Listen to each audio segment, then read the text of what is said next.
Hello everybody, Scott Golden here with the World Class Championship Wrestling Review Series. We enter the last month available to us on the network, and that ultimately is what's going to motivate us forward into returning to the Superstars of Wrestling Series. Anyway, October 1st, 1988 is our charge for the moment, and they're really starting to have pushed the world-class and involvement with the AWA pay-per-view that's here. That I think begins either this episode or the next episode. But the last few weeks really are heavy on the AWA push.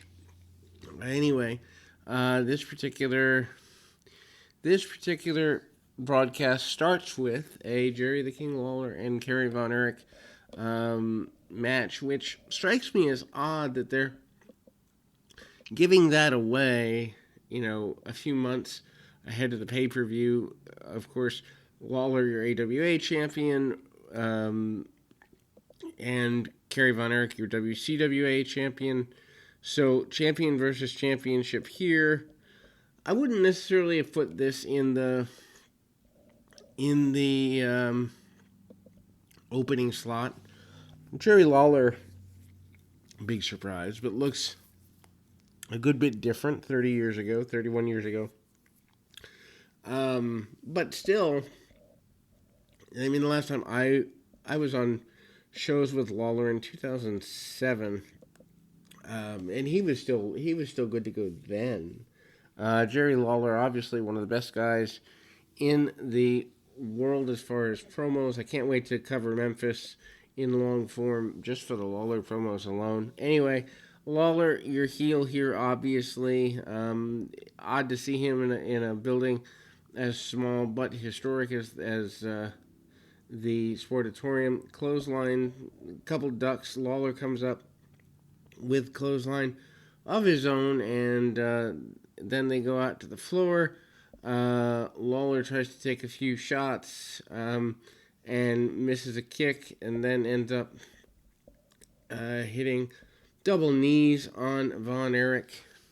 Certainly a enjoyable experience if you are into these two guys. Obviously, their Superclass match, the most famous. Kerry blades himself open before the match even starts, and they need to cover that. Anyway, Lawler with a Beal out of the corner and a drop kick. Yes, Jerry Lawler and drop kick in the same sentence. Rare though it be. And Lawler kind of stomping around and stumbling around. Lawler does get hit with a pretty good punch, and Von Erich does manage to come around. Lawler rolls to the outside after the punch and sells it a good bit. Lawler can sell. Big surprise there. We go back in, and Lawler is basically waiting and killing time, doing whatever he can do. And, there is a desire to keep going. Lawler again gets busted in the mouth. Nothing really gets settled in this match as per one would expect. The walk and talk in this match is amazing. They literally get 15 minutes, and you might see a few punches and really basic stuff. Anyway, Von Erich has the claw on Jerry Lawler, and one would assume that would be a big deal. The referee says Lawler had been able to break the hold with a playing of the ropes, and that doesn't make the fans here very happy. But Lawler begging off, doesn't want the claw again, and so Lawler actually goes up across the top rope, lays across, and actually starts to shake and shimmer. Jerry Lawler, magical seller. If you've never watched Lawler in his prime and all you know is his commentary stuff, you are totally missing out on a really talented guy. And so, I can understand putting this match on the show. It makes perfect sense. with the matches on the program, just not in the opening match position. Flip that out with anything else on the show, and I think he'd be fine. But anyway, Kerry Von Erich continues to go. Von Erich nails Lawler again. Lawler comes back and hits him with some cheap shots. Basically, match turns into a bit more of a brawl, and the locker room empties out. Nothing gets settled here. Everybody does a pull-apart brawl. Nothing really gets figured out in that way. And then we go to, or from that to Super Black Ninja, who hits a handspring elbow, among other martial arts strikes. And he's taking on Vince Apollo. Apollo, who, again, an enhancement guy, does quite well for himself in the enhancement role. I don't know that he was ever meant for more than that, but does well for himself in that enhancement role. Super Black Ninja. Had World Class stayed in its, I guess what I would say, current incarnation, for lack of better terminology, I think that would have led somewhere, that particular character. But a Claw by Super Black Ninja gets the victory, so maybe they were building towards Claw versus Claw with the Von Erichs. Skandor Akbar addresses Terry Gordy, basically says he wants to run Gordy out of town, acknowledges they have a history together. He's not happy with Gordy kind of ignoring him. Highlights next of the Samoan SWAT team versus Hayes and Cox. So Michael Hayes is still here, at least in principle. Irish whip by Cox, and one of the Samoan SWAT team sits him down. Meanwhile, Cox rolls out of the way of a big elbow drop. The other Samoan tries to interfere. That doesn't go very well. Tag off to Michael Hayes, and Hayes kind of goes to town a little bit. Irish whip, and again, big back body drop by Hayes.